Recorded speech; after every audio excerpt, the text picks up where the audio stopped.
Baron, what film are we talking about today? This week we are talking about A Complete Unknown. Do you want to give us the synopsis, Doc? My turn? Yep. Okay. A Complete Unknown follows a young Bob Dylan as he arrives in New York City in the early 1960s.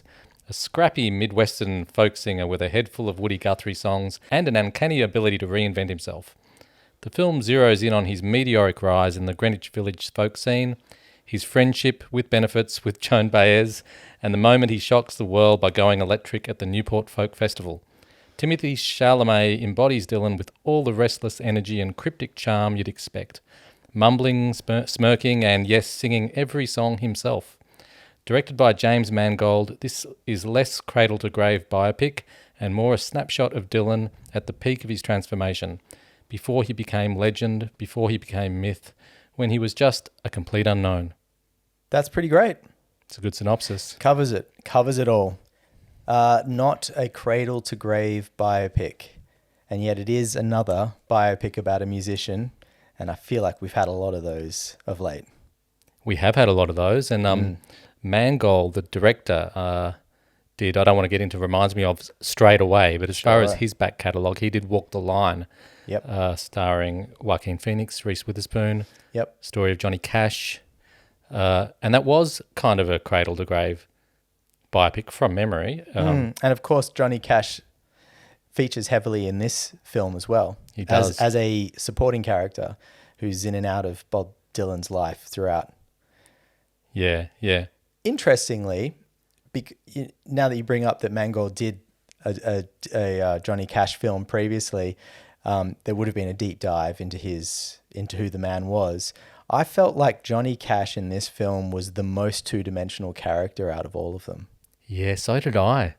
And I think it's just because I was almost thinking that this was going to be, a Marvel Universe style meeting of two big characters, from previous films. And we were going to get the Joaquin Phoenix version of Johnny Cash implanted into this film. That could have been pretty epic. Could have been epic. I dig that idea. Yeah. So, okay, we've already started talking about stuff, but what did you think about this film?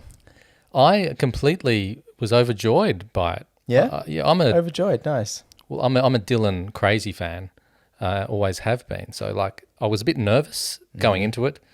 Are they going to stuff this up? Do I really want to just, see a biopic, Hallmark movie version of my hero? Yeah. Probably not. Yeah. But I don't think we got that. I thought, maybe we got a good version of that, perhaps. Yeah, I think as far as biopics go, and I've really sort of through this process of watching this film and thinking about biopics, just come to the conclusion that I don't like them very much. But fair. This is a good one. Yeah. If you're going to watch a biopic, I think this is enjoyable. It's good storytelling. It's cinematic. The music's great.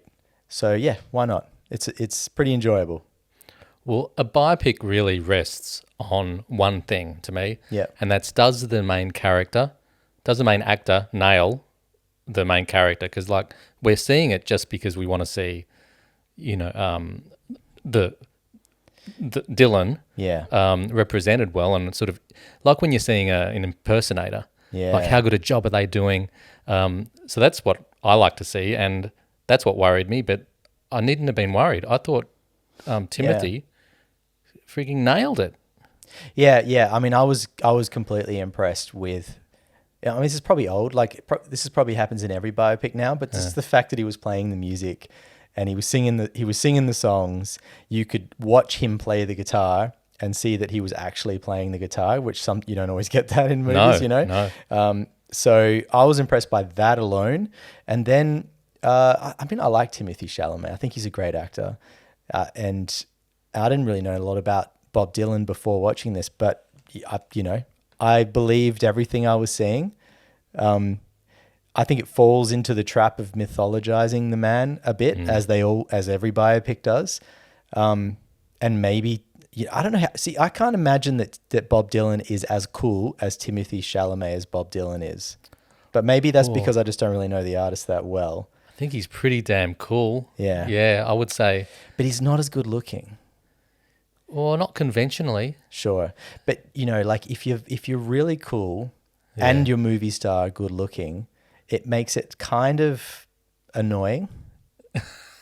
What if you're the actual musician or the one playing the one, musician? the one playing the musician. Like Yeah. I was slightly annoyed by that. Whereas I was thinking, Bob Dylan isn't as like, I don't know, magazine cover cool, but then he probably had some legitimate coolness. Like he had more of the rough edges, which therefore makes it actually cooler than the movie version of cool. I've just mangled that, but you know what I'm saying. I know what you Yeah. mean, and I think could be a symptom of you not being a Dylan Yeah. diehard. Yeah, I think you're right. But then would a Dylan diehard be annoyed by this or just think it's great? I think most Dylan diehards would have been similar to me. We'll ask the audience, but Yeah. I think they would have all been nervous, Yeah. and most of them would have been really happy. Yeah. Because he's so enigmatic, the actual man. How do you even have a crack at that? And the fact that Chalamet really went all in and tried to play him, it could have gone both ways. He could have made a goose of himself. And like, and he's damn singing the songs of this guy who's the most unique singer on the planet. Yeah. And he's almost nailing every line. Pulling it off, yeah. It's quite astounding. So afterwards I went and I listened to Dylan for a few days just as I was going around, you know? Yeah. Just Was that enough for you? Listening to the music. It was enough. It was enough. But what I pick from it is that the lyrics are incredible. Yeah. The songwriting is unconventional and unusual, and that's sort of part of what makes it stand out. His voice is not great, but that's sort of not the point. Yeah. And while I wouldn't keep listening to it, 'cause it's just not my style of music, Yeah. I had an appreciation for it. I think I enjoyed it with the vision of the movie more than just listening to it, walking around. But then, you know, I've probably just missed. I've just missed it. You know. How does someone as young as you get into it though, and it become like? Because you know we're not from the '60s. I've not been called young for a while, but I think Dylan is the gift that keeps on giving. Because like when I was, you know, in my formative years, perhaps in my late teens and 20s, he kind of made a resurgence, and you know had this whole new style and all these hit songs. So he was a big deal right then. Plus, I'd already been like exploring because I was into the '60s and the Beatles and everything. Yeah, was already exploring all his old stuff. Yeah. So, and I think everyone since then, like he keeps coming back with stuff. So like there's been several points at which you could hook into Dylan if you weren't sidetracked by monster films like you have been for the last few years. Yeah, that's part of it for sure. It's weird to watch a film about somebody in this way. It's mythologizing them, like I said earlier, while they're still alive. Yeah, no, I think he's been a myth through the whole time. He's an enigma, and that's one thing that's interesting in how they treat him. So you don't get the interiority of him very much, do you? You don't really get to know the guy. No. You get to know him by his surroundings and by the impact that he has on everyone else. Right. Like like he's the girls in his life, Joan Baez, and I've forgotten his girlfriend. The Elle Fanning. Elle plays. Fanning. Played Sylvie, Sylvie, which apparently is a fictional character, just based on other women that were in his life. Yeah, but I think as a device, it works. Yeah, it works really well. Does she sort of represent many women that were throughout his life? Do you think? I don't know. I'm not into the sort of exact history of him. Interesting. But I think she's representative at least. But I thought those relationships were quite believable, especially like the one with Joan Baez, and then the impact that had on kind of his normal life with the normal girlfriend. Yeah. And just how she was so, hurt and disconnected and frustrated. You get a glimpse into his character through both of them without him having to give anything away. It's great. Yeah, you're right. You're right. I actually don't mind in this case that you don't really get to know who the man is by the end of the film.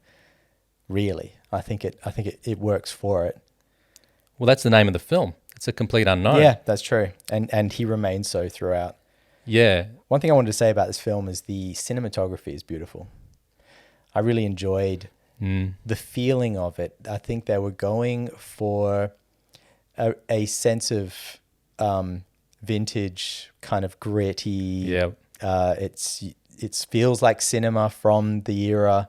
So it feels like you're stepping into the era and into the life of the man and what it was like to be alive and experiencing music at that time. Yeah, well, there's more layers to that if you're into his music, because like when he's walking down the streets, whether it's somewhere in Greenwich or wherever it is in New York, with Elle Fanning by his side, that's taken specifically from an album cover. So it actually feels as though you're entering into his life, and that period is coming to life, which you're so sort of familiar with. So you're going into the album and into the music. So it's Awesome. and there's kind of similar moments like that throughout when you pop culture references kind of, you know how AI takes a photo and then makes it into a video. Yep. There's moments like that when you just think, oh wow, I'm getting a glimpse into that moment. Yeah. You can imagine the artist's lookbook of all this stuff, and Yes. it's all just been implanted into the visuals. Yeah. That's great. Should we talk about some reminds me of? Should we move on? I reckon we should. There's heaps to talk about, but that So may much. just come up through the reminds so. me's. I think so too. I think you go first. Give me a title and a synopsis. Yesterday, made in 2019 by Danny Boyle. Jack Malik is a struggling singer-songwriter ready to give up when a freak accident during a global blackout changes everything. Suddenly, he's the only person on Earth who seems to know who the Beatles are. Armed with their legendary catalogue now, Jack begins to pass off their songs as his own, which skyrockets him to stardom. But fame comes with a cost. As he wrestles with guilt, the pressure of global stardom, and the growing realization that the life he's built might not be the one he truly wants. The film is directed by Danny Boyle and written by Richard Curtis. It's a high-concept, feel-good film that plays with big ideas like the value of art versus the artist and the trappings of fame. But at its heart, it's a love story, with Jack's longtime friend Ellie, played by Lily James, representing everything he's at risk of losing. It's charming, warm, and packed with great music and Danny Boyle's wonderful filmmaking talent. Yesterday. All our troubles. seem so far away. Now it's no. This is another great pick. Yeah, I like it too. Yesterday, I was.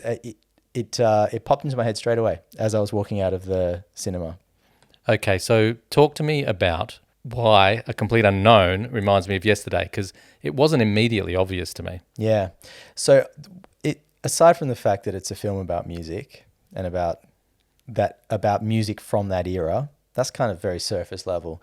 What struck me is that it's a film about the pursuit of fame taking the artist, further and further away from what actually matters the most to them. And so is A Complete Unknown. So as Bob Dylan is becoming more and more famous, he's grappling more and more with the issues that come with fame, and actually just wanting to make music with all these people just leaving him alone so he can get on with what he wants to do. In Yesterday, Jack Malik, the character who's never been able to make it himself. He's got one song that he's sort of semi-known for by his mates, but nobody cares. Wakes up in this world where suddenly nobody knows the Beatles exists, and it dawns on him that he can use their music to get the fame that he's always wanted. But any song that he's come up with is just no good. And so he starts to wonder, what kind of artist is he actually? And the more famous he becomes, the worse that situation becomes. So it's interesting. I think there's a lot of parallels in the type of story that's created, but they're done in very different ways. And with very different main characters. Yes. So similar arcs, kind of. So how do I pronounce him? Is it Himesh Patel? I think that's correct. Okay. Himesh, or it could just be Himesh. Yeah. We are well known for mangling names. We are. I think I've mentioned before, and I stand by that he reminds me, he's like a subcontinental Tom Cruise. That's so bizarre for me. I just see it in his eyes. He was in Station 11. Was it Station 11, that show? Yeah, I don't remember him in Station 11 though. I think he was. And yeah. Anyway, he reminds me of Tom Cruise. I can't shake it. I apologise.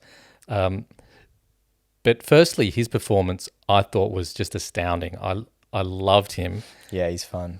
And he's great. Yeah, in many ways, completely the opposite of the Bob Dylan character, because he's, from the very start, he's kind of like just an everyman, like just very understated, and, you know, like a bit of a loser, but not even a big loser, just a really normal person. Yeah. And you can relate to him. Whereas Bob Dylan is, you know, just both Bob Dylan and Chalamet, hashtag main character from the start. Yeah. Whereas this guy's, you know, hashtag extra. That's hilarious. You know, yeah. So that's completely true. And the way that Bob Dylan is portrayed, you know, when you think of what an artist should be, someone who comes in who's completely confident from the start, that they're just talented for some God-given unknown reason that you can't put a finger on. Yeah. Everything they do is amazing, and it's just someone has to realize, you know, find it, Yes. and then all the fame will come and the money will come. This guy's the opposite of that. He can play music, but nothing he's writing anybody wants. He's completely doubting himself from the start, and very understated. Yeah, I kind of love it. I mean, I'm drawn to this guy instantly because there's a big part of him that I see probably as an artist in myself, and I reckon a lot of other people would too. Yeah. And there's this one scene which kills me, where he's discovered nobody knows the Beatles are a thing. He sits down to play. Is it Yesterday? No, it's Let It Be. To his parents? To his parents. He sits down to play Let It Be on the piano to his parents, and they start taking calls, letting people in, and you know, stopping him every 5 seconds. And then they move on to berating him for taking too long to make his performance work. Yeah. It's great. It just feels so true. And he's kind of like offended on two fronts. He's saying, you know, this is the bloody Beatles, and also this is me. Yeah.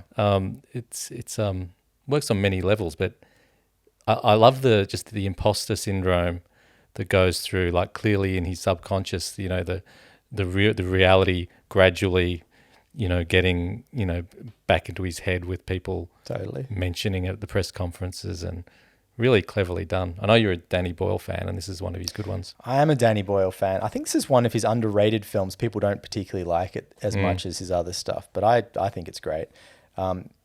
I mean, if I were going to criticize it, I would say it's maybe not as like heavy hitting or as deep into the themes as it could be.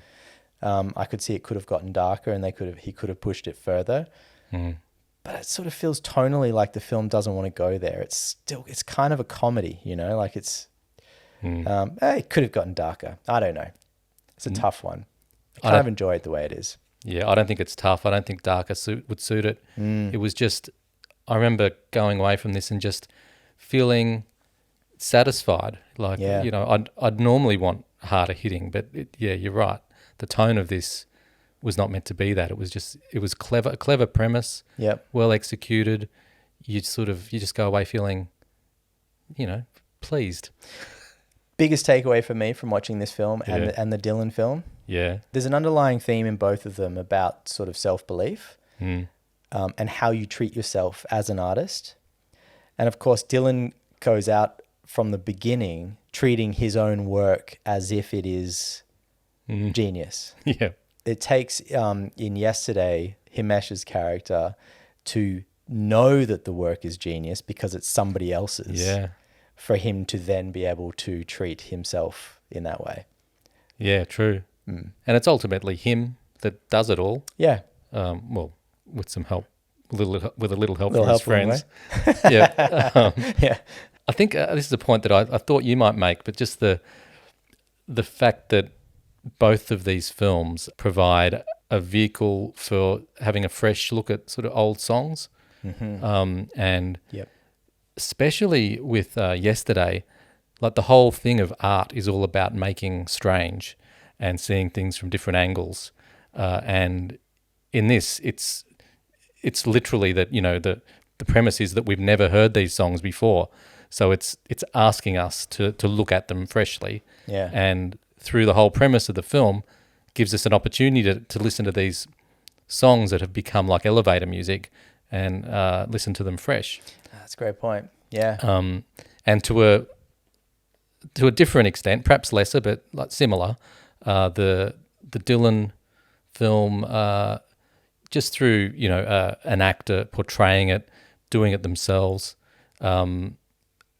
listening to the songs in context of a life, does the same sort of thing, as does any biopic, but it does it well. Yeah, it's totally true. And it brings the music to new audiences. It does it in a way where it's presenting the music in context as well, which is awesome.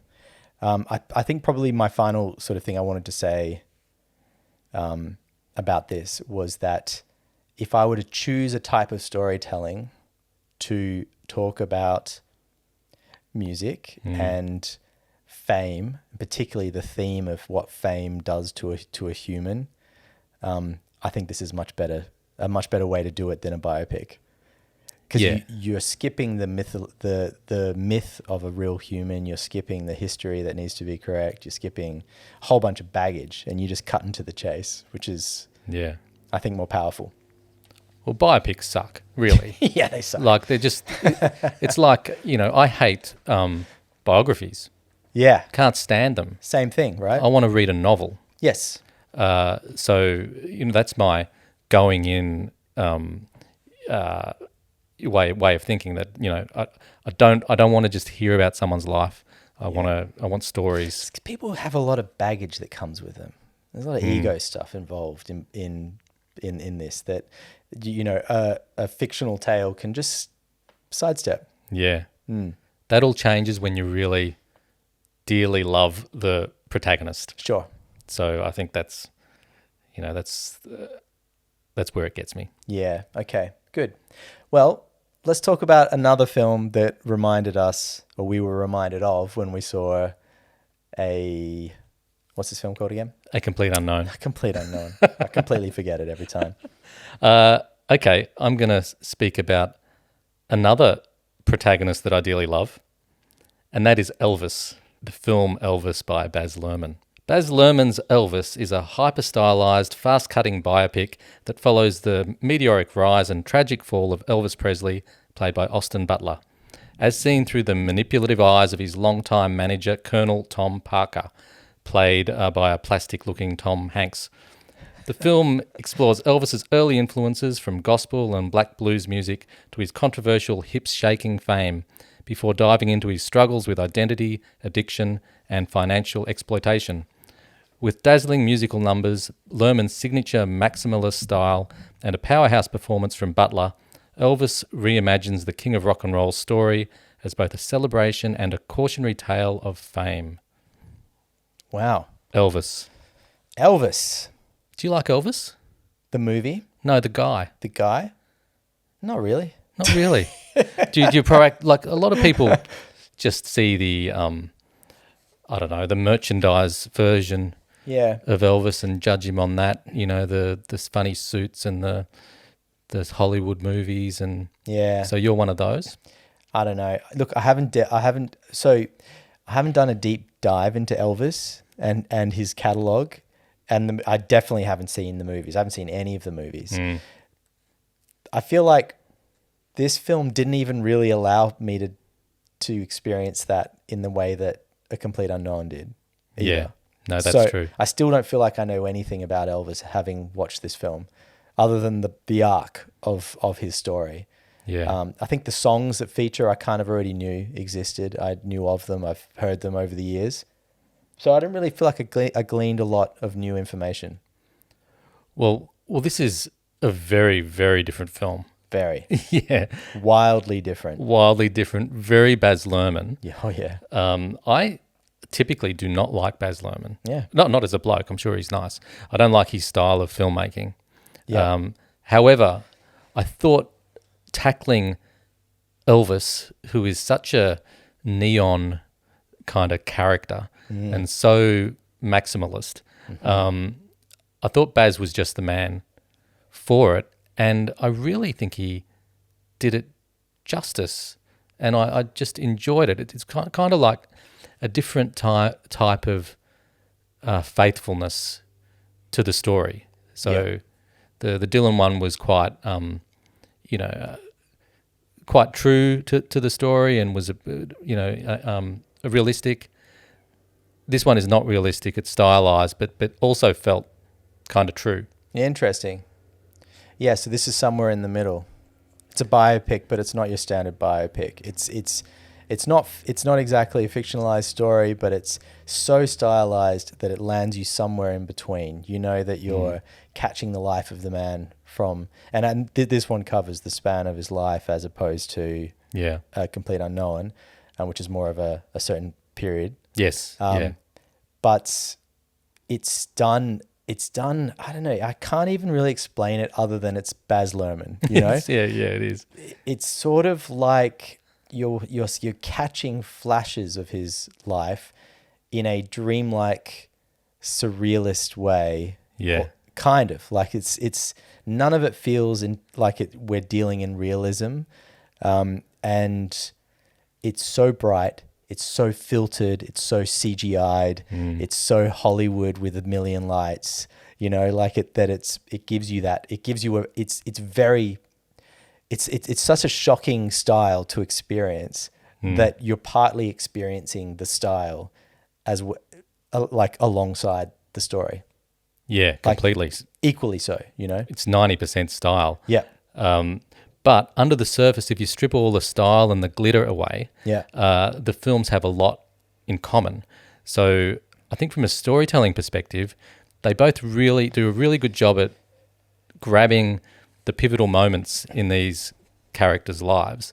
So with both of them, you get the impact that they both have on the scene when they emerge. Yeah. So Dylan is like a poet like no one's seen before in the music industry, with his innovative kind of words and songwriting that just shakes everything up. And Elvis similarly shakes everything up, but with his sort of sexy hips, and that takes the world by storm, and that's really well presented. So that's how they both start with a transformation onto the scene. Yeah. And then both have like a pivotal change that happens. With Dylan, it's going electric, and then with Elvis, it's actually kind of the opposite. Elvis goes from being a corny Hollywood star to suddenly in his comeback special leaning into being a protest singer. So I thought just as storytellers, that both directors have picked up on the right narrative points and done them justice. Yeah, and just on like a broad story note, it seems to me that with the Elvis story, what we're getting is that he was trapped inside a box that he was never able to quite get out of. Yep, caught in a trap. Can't walk out. Can't get out. Are these You don't know Elvis these lyrics? Yeah, sorry. That are just going way over my head. You know what this is like? What? This is exactly like yesterday when I'm in this world where nobody knows Elvis lyrics, so I can't do any puns on Elvis lyrics. So I'm just going to start recording some of his songs, and I'll play some of his songs to you, and Brilliant. and see what you think. Brilliant. Whereas on the other side, Dylan, people are trying to make him do something he doesn't want to do, and he's constantly just shirking them and rebelling against them. And very much sidestepping whatever expectations are put on him. And that seems to be the story, you know? Yeah, they are both, caught in a trap. And this is the stories of them getting out of that trap in, successful or unsuccessful ways. Interestingly, and this was one of the key reasons I mentioned Elvis, was reminded of Elvis, is the the characters that put them in that trap have a lot of parallels. So in Complete Unknown, Yeah. it's Pete Seeger, who is played by the marvelous Ed Norton, Yep. who just inhabits this Pete Seeger character and does a great job of him. And I think that relationship is just so well realized, so that you get how much emotion Seeger has put into the relationship, and then almost when he's kind of betrayed at the end, you feel for him. So that relationship raises the stakes in the film. In Elvis, you've got Colonel Tom Parker, who the whole film is seen through his eyes, who's Elvis's manager, and again, he's the one trying to make Elvis more conservative, trying to hold him back. Yep. And so in both films, the main guy is pushing up against a big Hollywood actor playing some father figure Who's trying to manage him. And standing backstage looking like completely disappointed that he's not doing what he's meant to be doing half the time. Yeah.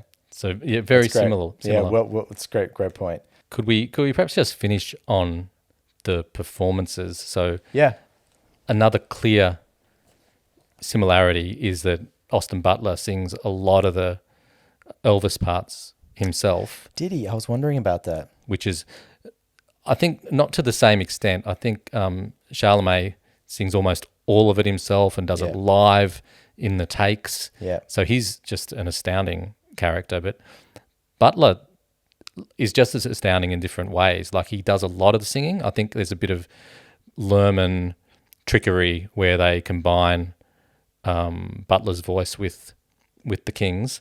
But there's the voice, but also with the Elvis one, there's just inhabiting the guy. So some of those concert performances that you see, when he's in the white jumpsuit or he's in the full leather, like, I've watched every second of those, and Butler basically recreates them to the T. Like, it's the same right down to the crease in his between his nose, whatever you call that, when you scrunch up your face.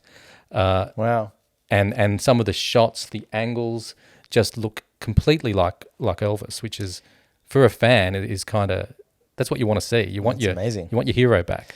He's a star, Butler. I mean, he just comes off as such a film star, and you want to keep looking at him. Yeah. He's got such an interesting face, and he really, like, you can tell that Baz Luhrmann was having the time of his life filming him. Like, yeah, he's just made him look beautiful in every shot.